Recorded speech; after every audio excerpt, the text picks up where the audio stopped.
ذیشان صاحب. جی ذیشان السلام علیکم. وعلیکم السلام. مجھے صاحب کیا حال ہے آپ کا؟ جی میں ٹھیک ہوں اور یہ صاحب بھی بالکل ٹھیک ہے. میں سلیم بخاری ہوں. آپ بتائیے. سر میری گزارش یہ ہے کہ میں اتنا ٹینشن میں ہوں اتنے دنوں سے. پلیز سر میری تھوڑی عرض سن لیں 2 منٹ کے لیے میری. جی فرمائیے. تھوڑا سا ذرا اونچا بولیں آپ اور بات کریں پوری اپنی. میں بات کر رہا ہوں ملتان سے سر. تو میری عرض یہ ہے کہ صرف 2 منٹ دے دینا مجھے کیونکہ میں بہت ہی زیادہ ٹینشن میں. جی بسم اللہ. اس ٹائم جی تو مسئلہ یہ ہے کہ ہم لوگ 64 سال ہو گئے ہیں. ہم لوگ آزاد نہیں ہیں. ٹھیک ہے. پاکستان بنا ہے یہ امیروں کے لیے, ہمارے لیے نہیں بنا. یہ غریب عوام کے لیے تو بنا ہی نہیں ہے. یہ صرف بنا ہے بیوروکریٹس کے لیے, جرنیل کے لیے, ججز کے لیے, سیاستدانوں کے لیے. یہ لوگ ہمیں بیچ بیچ کے کھا چکے ہیں. ٹھیک ہے. ان کو خدا کے لیے ان لوگوں کو معاف کر دیں. پلیز پلیز ہمیں معاف کر دیں. اور یقین کریں میری حالت آپ لوگ سوچ نہیں سکتے میری حالت کیا ہے اس ٹائم. ٹھیک ہے نا. وہ ہم آپ کی کر لیں.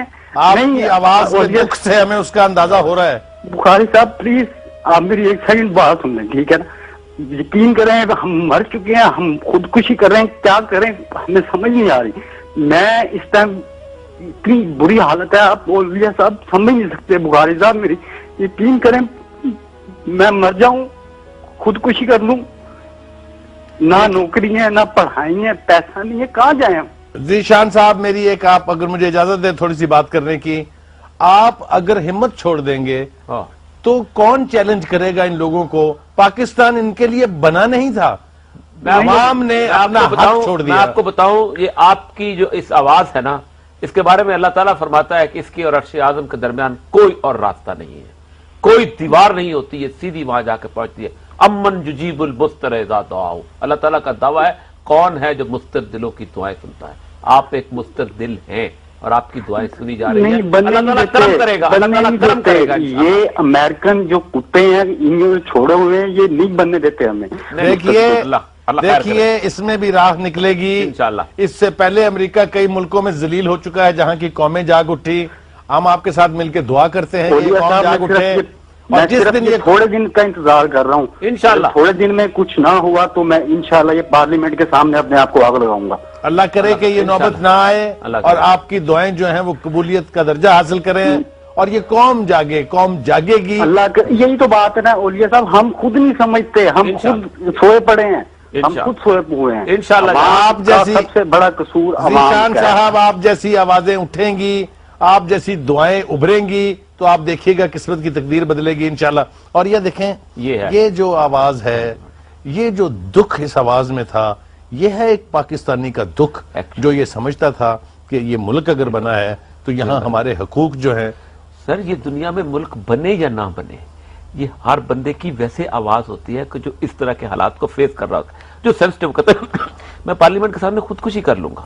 یہ کیوں خودکشی کی نوبت آتی ہے؟ سائیکالوجسٹ یہ کہتے ہیں کہ جب انسان تمام ایونیو سے مایوس ہو جاتا ہے جب اس کو پتہ چل جاتا ہے. اور خودکشی کرنے والے کے بارے میں ایک بڑی خوبصورت بات ہے کہ جب وہ اپنا پھندا لٹکا رہا ہوتا ہے نا گلے میں تو تمام سائیکالوجسٹ متفق ہے کہ ایک دفعہ مڑ کے وہ ضرور دیکھتا ہے کہ کاش کو اس وقت آ کے بچا لے.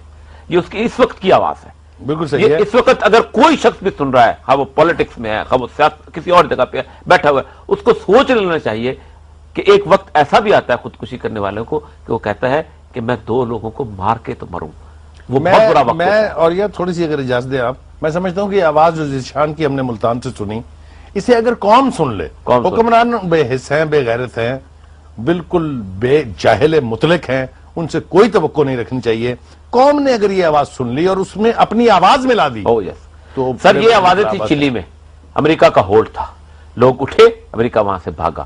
یہ آوازیں تھی ہونڈراس میں یہ آوازیں تھی نکراگوا میں یہ آوازیں پورے ساؤتھ میں. یہ آواز جہاں اجتماعی طور پر اٹھی ہے لوگ کھڑے صورتحال بدل گئی ہے. وقت ہو گیا ایک بریک کا. میرے خیال سے بریک پہ چلتے ہیں. بریک سے لیکن اب کیا ہو سکتا ہے؟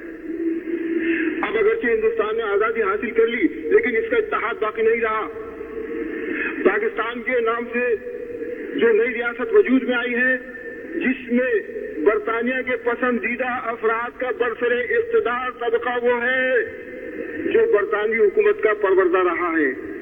اس کے طرز عمل میں خدمت خلق اور قربانی کا کبھی کوئی شائبہ نہیں رہا ہے اور صرف اپنے ذاتی مفاد کے لیے یہ لوگ پبلک کے کاموں میں شریک ہوتے رہے ہیں. اور پاکستان کے قیام کا